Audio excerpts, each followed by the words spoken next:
stems from a specific claim that a group of individuals has secured court victories and legally taken control of Hebron's properties. This relies on a specific tactic, the constant repetition of technical-sounding jargon.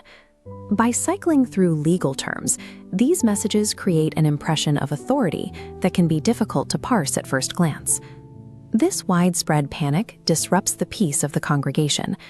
To address it, we need to look past the notifications and separate digital claims from legal reality.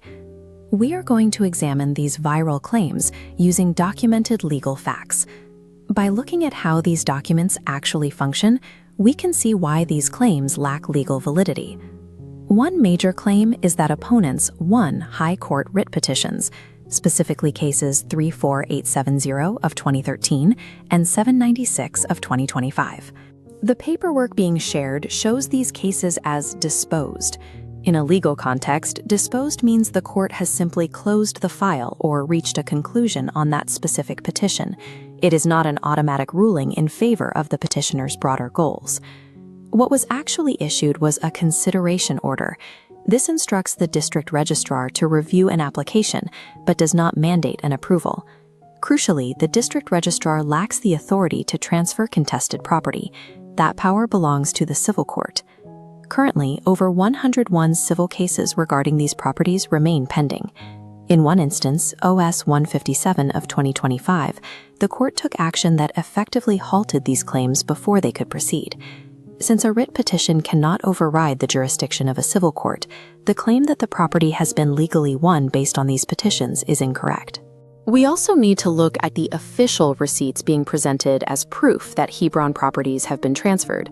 This involves the use of public government websites, like the Misava portal, which are accessible to anyone with an internet connection.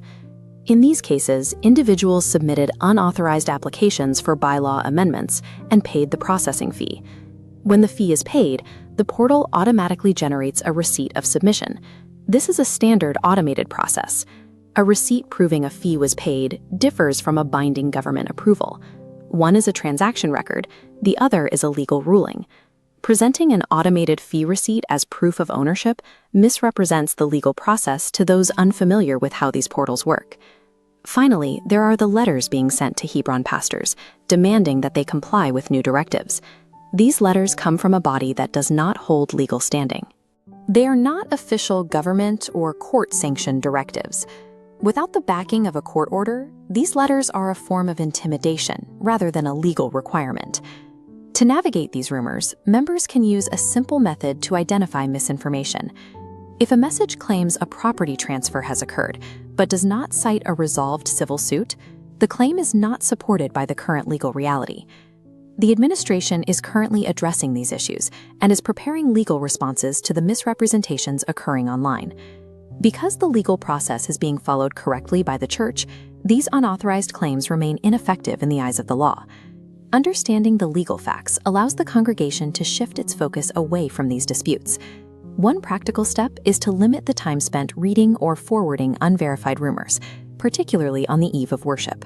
This allows you to reinvest that vital energy into your community and your faith, preparing for Sunday worship.